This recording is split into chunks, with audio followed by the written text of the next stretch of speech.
Let's say you come across an evil tree. You again? Guess it's time for Kirby again.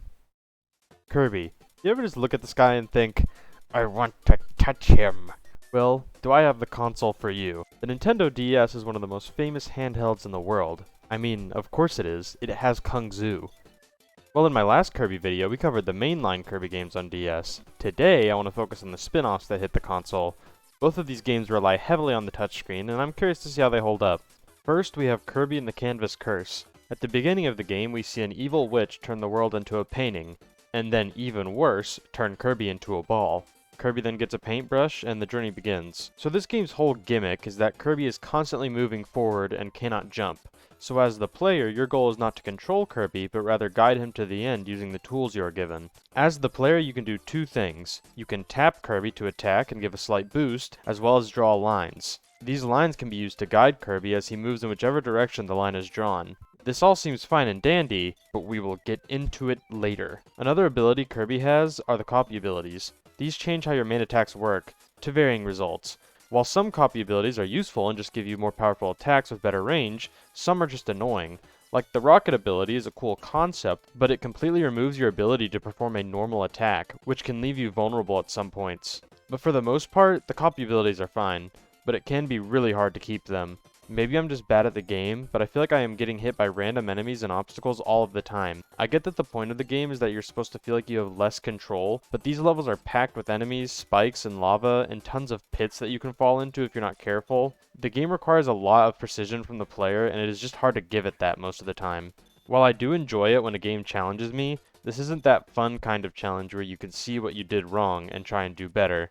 Instead, this game just feels very frustrating and annoying to control. And we haven't even talked about the water levels. You see, when Kirby gets into the water, he floats up. But the game takes this and says, now go down. This seems fine enough until you figure out how frustrating it is to get him to actually go down. You have to draw lines to hook Kirby and make him go downwards, but a majority of the time he just ignores the line and keeps going up. And when you finally get him, he moves so slow that the line disappears before he gets to the bottom, and you have to start all over again. Come on, go down. I said go down! And if this was just in a few short segments, it would be fine. But there are entire levels where you are underwater the whole time, and by the end of those levels, I was questioning my sanity. But while I do find this game frustrating, it's not all bad. I do really enjoy the main concept, I just think the game throws you in a little too quickly without ever giving you time to adjust. And when you get some speed built up and are just moving on pure instinct, the game feels amazing to play, but it just doesn't give you enough spots where you can do that. Oh yeah, and I almost forgot to talk about the sub-games. In this game, sub-games are no longer extra options on the main menu, but instead act as the bosses of the game. The DDD boss fight is probably my favorite, but the other two are just eh. Also, the final level is absolutely terrifying. I don't think this is Kirby anymore. I think this is hell. At the end of the day, I think that this game is good, but just has a lot of problems. As much as I love the DS and the touchscreen, I'm just not a fan of games like these that only use the touchscreen. I think it just gets really old really fast. And this is exactly why I don't like Mass Attack. Look, while in Canvas Curse, even though it wasn't really my thing, I could still see the appeal. But Mass Attack, on the other hand, is just not fun for me. So when this game starts off, Kirby is laying in a field sleeping, when suddenly an evil skull guy that I forgot the name of, splits Kirby into 10 smaller versions of himself and swiftly slaughters 9 of them. Why not all 10? Well, he's not a monster. We are then introduced to the main gimmick of the game, which is that you do not control Kirby, but rather tell him what to do using the touchscreen.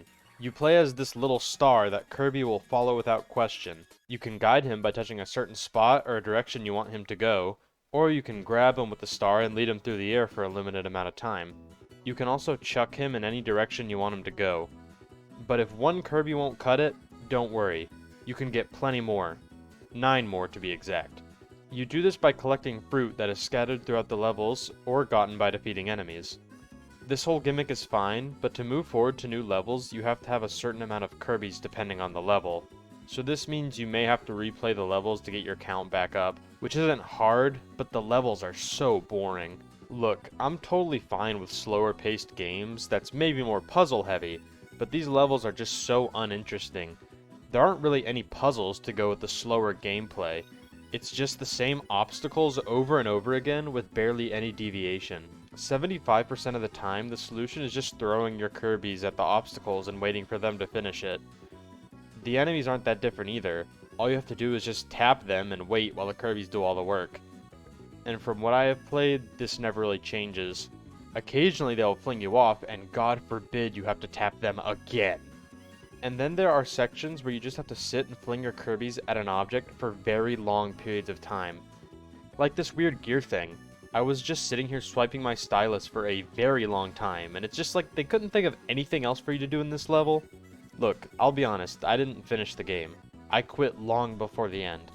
It's not even that I think that this game is one of the worst things I've ever played. If I was on a long car trip and this was all I had, I could make do.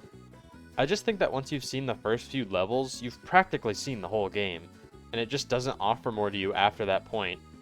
There are medals that you can collect to unlock extras like sub-games, which is fun, but there are also the rainbow medals, which I looked up, and it is required that you find all of them to get to the final world, and the game doesn't even mention this to you, so I'm sure if I had made it that far, it would have been such a fun surprise. This game being boring is just kind of sad to me because there's so much you could have done with this concept.